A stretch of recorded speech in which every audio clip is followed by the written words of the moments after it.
যাদের পাট পড়ে যায় আপনারা সবাই একটু পটাশ, যেটা এমওপি মানে মিউরেট অফ পটাশ, এটাকে একটু বোনায় রাখতে চেষ্টা করবেন। মিনিমাম কাঠা 1 থেকে 1.5 কেজি করে বোনাই দিবেন। আসসালামু আলাইকুম রহমতুল্লাহ। আমার হাতে আছে হচ্ছে পাটের বীজ। এই বীজটা মূলত হচ্ছে হাইব্রিড বীজ এবং এটা সোর্স হচ্ছে ইন্ডিয়া। এটা আরডি শিট মানে শঙ্খ যেটাকে বলি আমরা বা শঙ্খ বলে চিনি, আর এটা হচ্ছে কৃষি সেবায়ন এবং এটার যে নামকরণ এটা হচ্ছে কৃষিরাজ। এটার নাম দেওয়া হচ্ছে কৃষিরাজ এবং এটা সোর্স হচ্ছে ইন্ডিয়া কৃষিরাজ।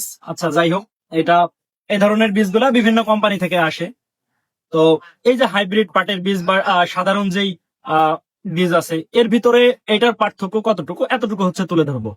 তো সাধারণ বীজের তুলনায় দেখি আপনার এখান থেকে একটা বীজ দিত, সাধারণ বীজের তুলনায় হাইব্রিডের ফলন বেশি। আচ্ছা, এই ফলনটা কিভাবে বেশি? এটাতে তো ফল দিচ্ছে না, তাহলে এই ফলনটা কিভাবে করে আসছে? তো এটা একটু এক্সপ্লেইন করতে চেষ্টা করব। তো আমার হাতে আছে হচ্ছে কৃষি সেবায়ন, এটা নর্মাল বীজ যেটা আমরা ইতিপূর্বে দীর্ঘদিন যাবত এটাকে বুনিয়ে আসছি এবং এটার ফলন মোটামুটি এক কাঠাতে 25 থেকে 30 কেজি হয়, এমনটাই তো হয়, 25 থেকে 30 কেজি হয়। তবে হাইব্রিডের ক্ষেত্রে আপনার 30 থেকে 40 কেজি, 1 মণ বা 38 বা কখনো 42 কেজি। তো এটা মাটির উর্বরতার কারণে কখনো বেশি কম হয়ে থাকে।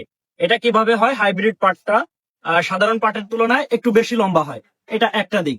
এবং অপর আরেকটা দিক হচ্ছে পাটের যে আঁশ থাকে, ছাল বলি আমরা, যেটা একটা গাছের যেমন ছাল থাকে, তো পাটের এই ছাল ধরেই তো ফলন বৃদ্ধি হয়। তো এই ছালটা মূলত হচ্ছে একটু মোটা হয়, যার কারণে ফলন বৃদ্ধিতে অনেকটা এগিয়ে আসে।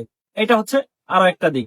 তবে এইখানে একটা দিক আছে যেটা সব থেকে ইম্পর্টেন্ট। এটা হচ্ছে পাটকে পরিপক্ক করতে হলে আপনার প্রত্যেকটা বীজের জাতের আপনার একটা সময়সীমা থাকে, মানে একটা গাছের জীবনকাল। তো সাধারণ পাটের তুলনায় দেখা যায় কি যে হাইব্রিডের যে পাট আছে এই পাটের জীবনকাল একটু বেশি। মানে দেখা যায় যে কৃষি সেবায়ন যেটা, এটা আপনার 80 থেকে 90 দিনে পরিপক্ক হয়ে যায়। বাকি এর থেকেও 10 থেকে 15 দিন বেশি সময় নেয় হচ্ছে হাইব্রিডে। যখন এই 100 দিন 105 দিনে আপনি নিয়ে যাবেন তখন এটা পরিপক্ক হবে এবং পাটের যেই ছাল থাকে এবং পাট টল হয়, মানে লম্বা হয় অনেক এবং ছালে বৃদ্ধি হয়, সব মিলিয়ে ফলন হয়। মানে 2.6 এর কাঠায় যদি আমরা হিসাব করি বিগত বছরের ফলন সম্পর্কে যদি আমরা হিসাব করি বা ধরি, তাহলে এটা 2.6 এর যে কাঠা আছে এই কাঠায় কোথাও 40 কেজি হয়েছে, আবার কোথাও 42 কেজি হয়েছে। এটা এক কাঠাতে হয়েছে। তো 52% বিঘাতে মোটামুটি 1 বিঘা জমিতে 20 মণ পাট হওয়া সম্ভব এটা হাইব্রিডে। তো 1 বিঘা জমিতে কেউ 1 কেজি বোনায়, কেউ 1200 গ্রাম বোনায়। তবে বোনানের ক্ষেত্রে যে যেভাবে করে বোনায় সে যার যেই এক্সপিরিয়েন্স আছে কৃষি খাতে, এই এক্সপিরিয়েন্স কাজে লাগাবেন।